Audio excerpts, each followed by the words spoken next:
Hi, my name's Nick with SprinterStore.com, and today we're doing an assembly and installation of a Vanspeed Footrest Storage unit for a Sprinter van. So we did an unpacking of this just recently, and now we're gonna go ahead and put it all together. What we've got here are the main plates, the packaging, and then over behind me, I have a screw gun to do the actual drill part of it, and the top plate, which is metal. All of this is assembled with Phillips screws. I'm using a PH2 bit, which seemed to fit perfectly in the screws that they supplied. So this is a surprisingly simple install. What it does is it allows you to have a little more lift on the feet on the passenger side, especially if you have a pivot or somebody with slightly shorter legs. And then also gives you a nice storage plate underneath for ropes or cables or water bottles or who knows, snacks, whatever you're into. So let's go ahead and get started. First thing you will notice is that, like I mentioned in the unboxing, everything is already pre-drilled for you and pre-countersunk, which is awesome. So what we're gonna do is just start by taking a couple of screws, set them in place,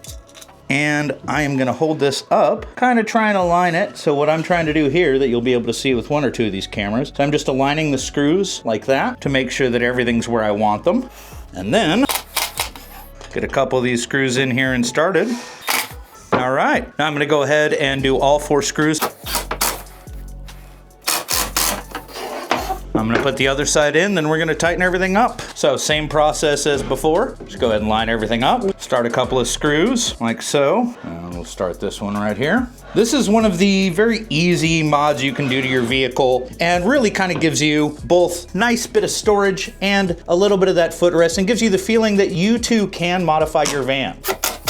Like I said, the nice thing about this job, it literally only takes a Phillips screw bit. So I'm using an impact gun, but you could do this with a hand screw. It's actually not very difficult. All right, now I'm gonna tighten down the rest of these screws. Set these ones in. So the goal to getting all these screws in is you want them either flush or just below flush so that everything's gonna fit nice and tight once we get the lid on this. So make sure that your screws don't stick out. Just do a quick check with my hand. Everything looks good there. Now we're gonna add the back plate. This also has a magnet here so that this sticks to the metal of your seat riser and holds everything in place. Although it should be a pretty reasonably good fit in the first place. So now what I'm doing here is I'm just dry fitting it. So I'm just trying to make sure all of the holes align. So I'm looking down through the pre-drilled and pre-sunk spots here until I see the holes drilled in this panel line up. Then take a couple of these screws, drop them on in. Let's get these sunk in. All right, let's flip it over and do it one more time. Now with any wood project, there may be a slight bit of push the piece just a little bit. As you see, it wants to sit there, but if I just give it the gentlest of pushes, everything lines up right where we want it to. So now, sink these in. Again, we're going for just flush or just below flush.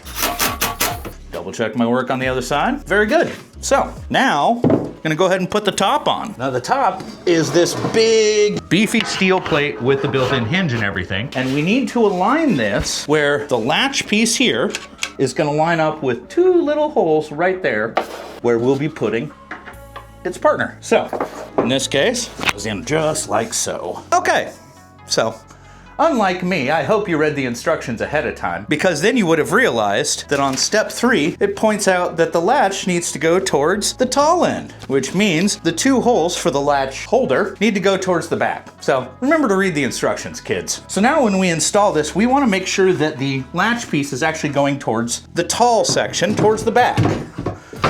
Just like so, as described in the instructions. And now when you set it down, everything should line up quite nice. Now that we've got the plate kind of on, it just took a light hand tap. There are 4 pre-drilled screws and 4 little holes here. So we're gonna sink the 4 corners around to hold the metal plate down.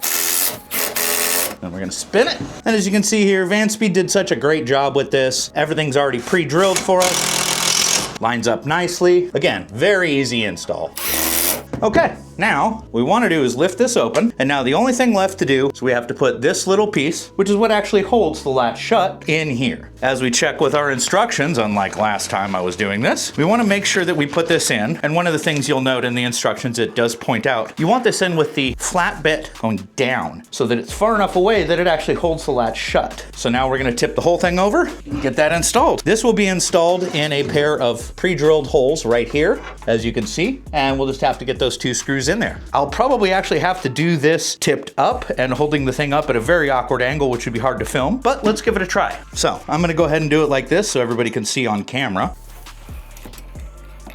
And I wanna leave these screws a little loose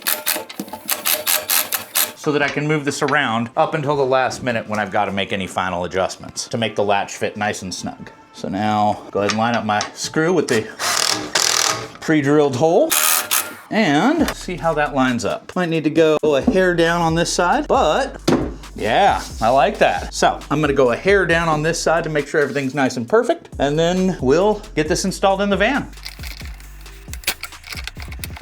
All right.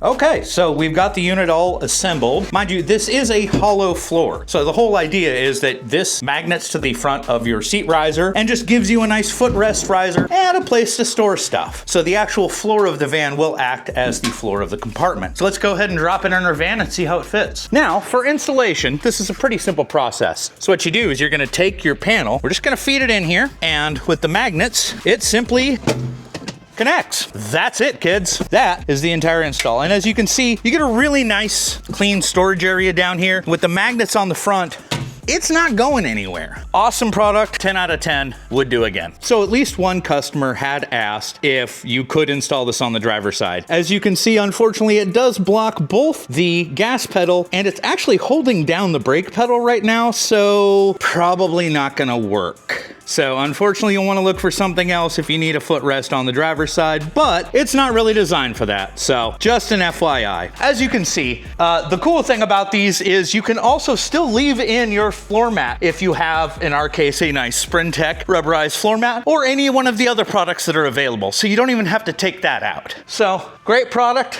great setup. This is Nick with SprinterStore.com.